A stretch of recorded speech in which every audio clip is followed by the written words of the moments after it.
It's Sandy Wiley. Welcome to my mental health channel, where I talk about personality disorders, especially my personality disorder, borderline personality. I talk about narcissism. I go into the great psychologists, Freud and Jung, and I break the stigma mostly of mental health issues and how we shouldn't be ashamed, or we shouldn't just think that's all we are, just that label. Before I begin, I just want to say that if you haven't been here, welcome to my channel. I hope you like it. If you like a video, please give it a thumbs up.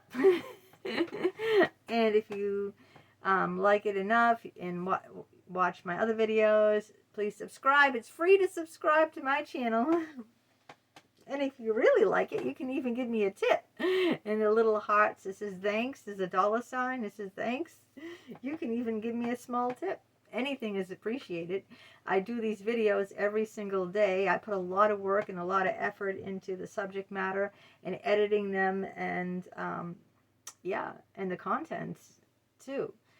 And I do it every single day, except when I'm on vacation or special occasions that don't permit me to. Now, what is today's topic? Today I'm going to talk about the hallmark of the borderline, which is abandonment. I'm going to talk about abandonment. One of my subscribers asked me if I could talk a little bit more about borderline abandonment. And that is like the hallmark. That's like the top most characteristic, shall we say, of the borderline. And I know because that's my mental illness, borderline personality disorder. So I'm going to dive right into how I deal with abandonment issues. This all stems from childhood. You can go back and look at my other videos of how I got where I am today from my traumatic childhood. And I'm sure if you are a borderline, you've had a traumatic childhood too. But I've done so many videos on that that I'm not going to mention that in this one. But I'm going to talk a lot and just focus predominantly on how I dealt with abandonment. And I'll talk about it like all through the years, even before I even knew I was borderline. I didn't really realize I was borderline until like my late 30s, 40. Okay, I figured it out. I don't know, maybe I was watching too much TV or too many movies and say, wow, that's a lot like me. Usually when I was younger, I didn't get close to anyone. I kept to myself. So the abandonment is, I'll just talk about my feelings, all right? I'm not going to generalize and say this is how all borderlines feel. You're just going to get it through my perspective, because I don't want you to come back at me and say that's not how I felt, or that's not how most borderline. I'm going to tell you, me as a borderline, this is how, I have a severe fear. Maybe because my father left me with a psychotic, narcissistic, abusive mother when I was a young baby. So I felt, abandoned. It all goes back to your childhood. But when I was really young, I just was in my own little world. That's how I dealt with the abandonment issue. I didn't get close to anyone. And I kind of like doing that now. I'm not close to, except for my husband and my 2 children, I'm not close to anyone. There is no one else on this planet other than my husband and my 2 sons that I'm close to. And when I was younger, it was kind of the same way. I just walled myself off and Because for me, that fear of abandonment comes out tenfold when I start getting close to someone. Like I start feeling attached to that person. That's when that real threat of abandonment comes through. So if I don't get close to anyone, then no one can abandon me. See what I'm saying? If I don't allow myself to get close to anyone, then they can never abandon me, because in order for someone to abandon you, you have to really be attached, emotionally attached. You have to have like an investment, It's like taking out stock or something. In order for you to lose money, you have, the more money you put into a stock, the more money you can lose, right? If that stock goes down. But if you don't put no money into a stock, you can't lose anything. See, but the more money you put in, then the greater the risk. So think of it like that, like a stock. The more invested I am emotionally in a person, the riskier, the more I can lose, because then they can leave me. See, so when I was young, to combat that, I didn't even know. I just avoided everyone and everything. I really was a loner. I really didn't associate with anyone. So the borderline psychoses didn't come out. So when did it come out? I think the first person I really put a lot of stock in was my husband. Now me as a borderline would make him jump hoops, and I test him over and over and over again. After he's, passed one test, I'd give him another test, and then another test. And my husband never really failed the test. That's why I'm still here with him. I don't think most people could handle me, except for my husband. Most people, back then I was insanely jealous. This is how I was as a borderline. When I got closer and closer, it was like putting more money into that stock, right? I become more and more psychotic, because I'm investing a lot in this stock, If it crashes, I lose everything, right?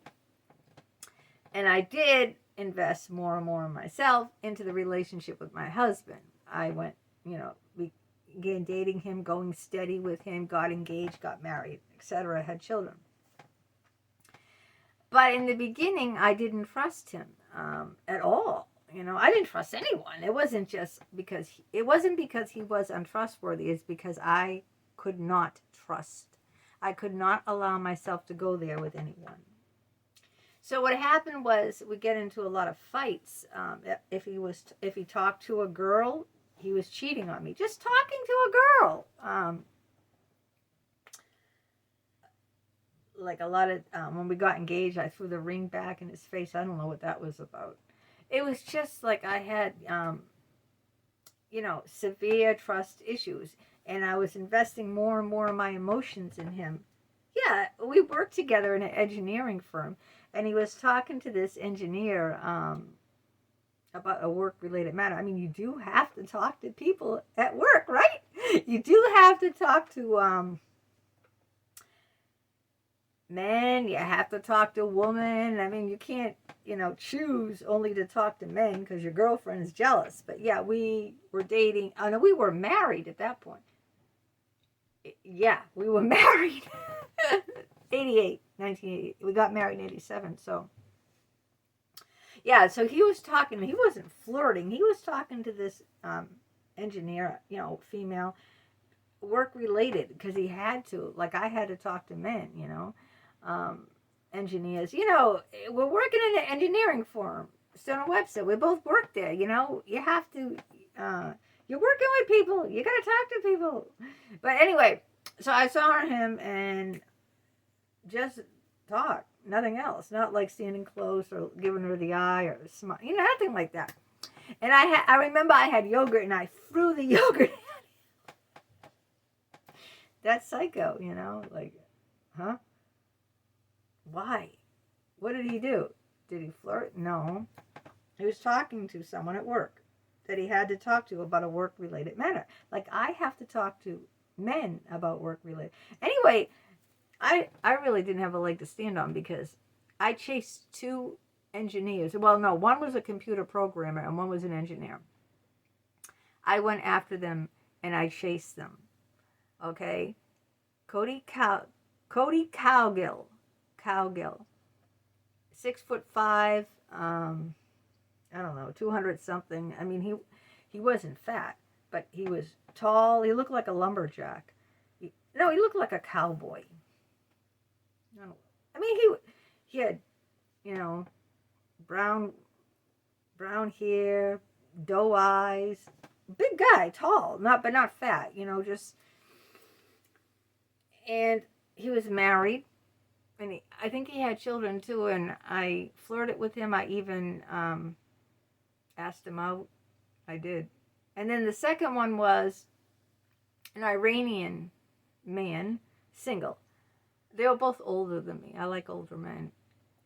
Thick black, jet black hair, thick black mustache, very thin, very, very thin, like petite, small, not tall, like Cody. They were two opposites. Cody was a programmer, and Hussein Khalili, he was going for his master's. I don't know. I don't think he was an engineer, though. I don't know what he was. But anyway, I went after him, too. So here I am chasing other men. And I'm throwing yogurt at my husband because he's just talking. He didn't ask these girls out or anything. See, it's crazy. Right, and I'm the one who ends up cheating on him anyway. And I was the one insanely jealous. And I just tested him over and over. This is what I do because I can't trust people, so I have to test them. I have to prove. They have to prove themselves to me if I feel really attached. And this I did over and over, so it was very hard for me to, to chill out, so to speak. I had to keep testing and like always like being in this, like an investigator, like always, creeping around and checking. Who's he talking to? Who's he, what's he doing, just like, was crazy. No one would be able to live with that. No one. I don't know how he even stayed with me. 36 years married. I don't know because no one else would ever put up with it. And just testing and testing and testing it. Now I got more and more psychotic. This is what happens with me as a borderline because of this extreme fear of abandonment.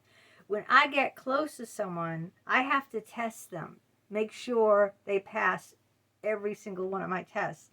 And it makes me psychotic. It makes me it's crazy making because, after they pass one test, they have to, I give them another hurdle to jump. And then when they jump that hurdle, then I give them another hurdle to jump. And I kept giving these hurdles to my husband till, when did I stop doing it? I don't know, after we had kids. But we're pretty isolated at that time. I think I pretty much isolated him. And as a borderline, that was a really, unstable or psychotic or what do you want to call it, crazy thing to do to like, if he wasn't around anyone, then I couldn't be jealous of anyone because he wasn't around anyone to be jealous of. So I don't know if other borderlines isolate their boyfriends or girlfriends, but I think that might be a narcissistic trait too. But that's how I cope with the abandonment, other than giving one test after another test after another test to him. I kind of like isolated him so that if he wasn't talking to anyone or I didn't see him talk to anyone, but that was the only job. Well, we worked at the the Atrium Mall together too. So that wasn't the only job we worked at. But he was working in a bookstore, and I was working out in the main floor of the mall as a security guard. Um, but yeah, I wasn't jealous of anyone. And there again, I was kissing the manager of Ross Simon. He should have been testing me. I don't know if like I don't know my behaviors. I married him because for security. He was the only person, like I said, who passed all the crazy tests that I threw at him. He's the only person who tolerated my borderline psychotic self. And I'd flip out. Like I said, I'd throw the yogurt at him. I'd hit him. This was way back in the beginning of the relationship. I'd throw things. This is like, in the very, very beginning. This goes back, like not anything in the past couple of decades. This is probably back in my 20s when I was, The next time I got really, really psychotic was with Dr. Richard Geist, because I fell madly, and Dr. James Barbaria, those two psychologists. I fell in love with both of them. And I got closer and closer to both of them too. And yeah, the closer, like I said, with stock, the more emotionally attached I become to the person. It's like putting money into stock. The higher the risk of losing, what happens, and then the higher the risk, the more psychotic and crazy I get. And then I got to do these tests and test them.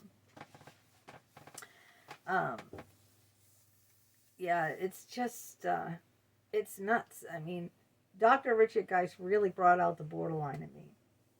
He really brought out, I was head over heels in love with him. And then Dr. James Barbaria did it too. I had a sexual relationship with Jim. Both, what's the word?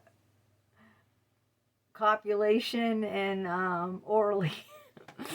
And with Dick, I sat in his lap. I touched him below the belt.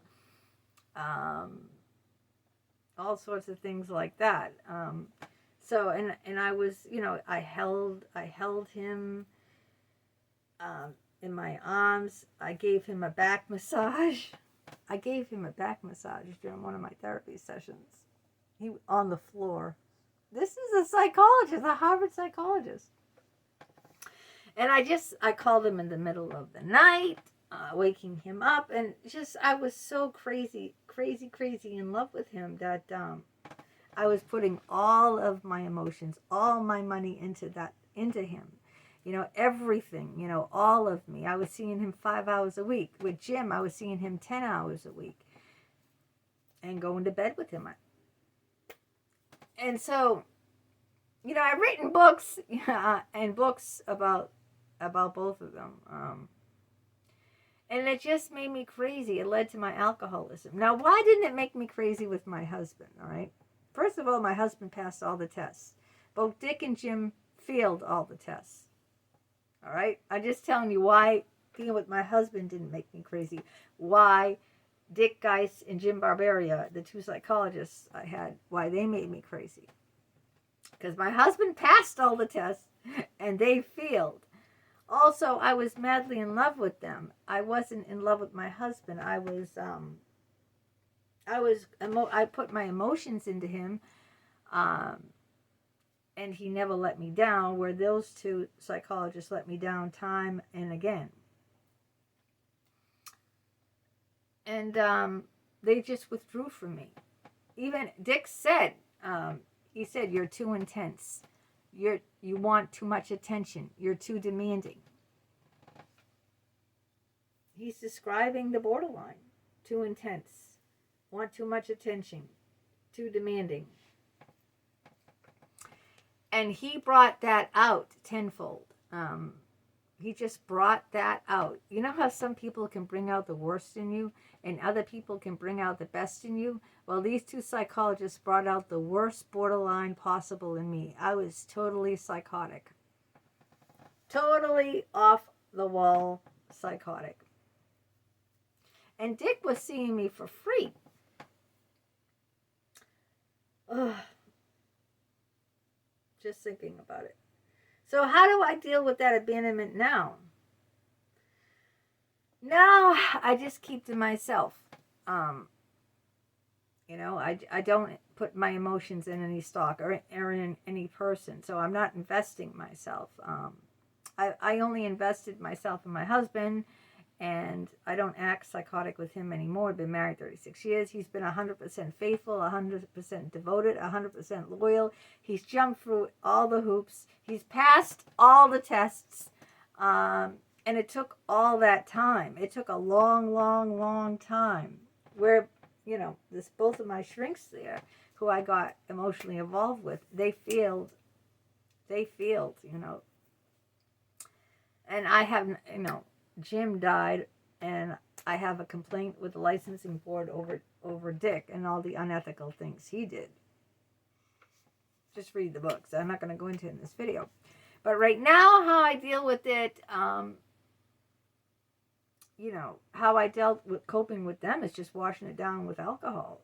I was an alcoholic in my 50s for the first time in my life after they failed the tests and they abandoned me. They re-traumatized me, both of them. They abandoned me.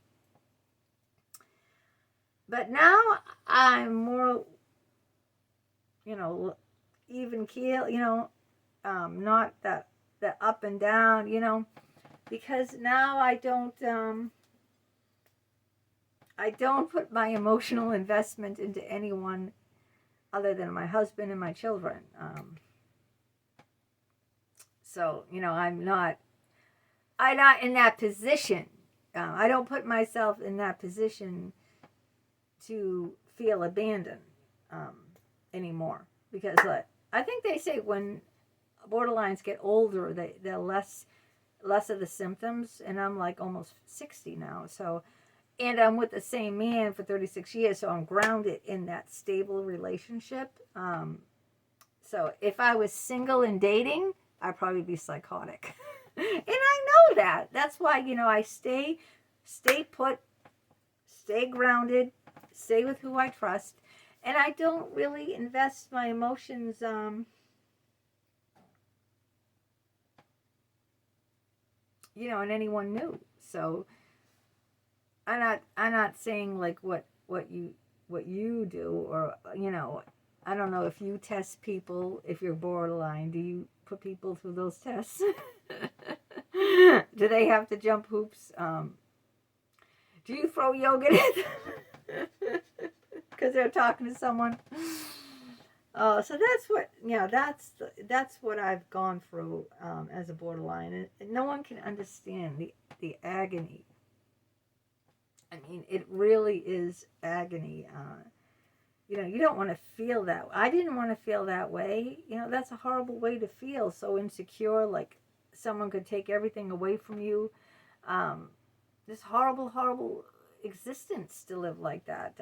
Just to be afraid if your boyfriend or girlfriend talk to someone of the opposite sex, to really have that fear, like that terror that you're going to be abandoned.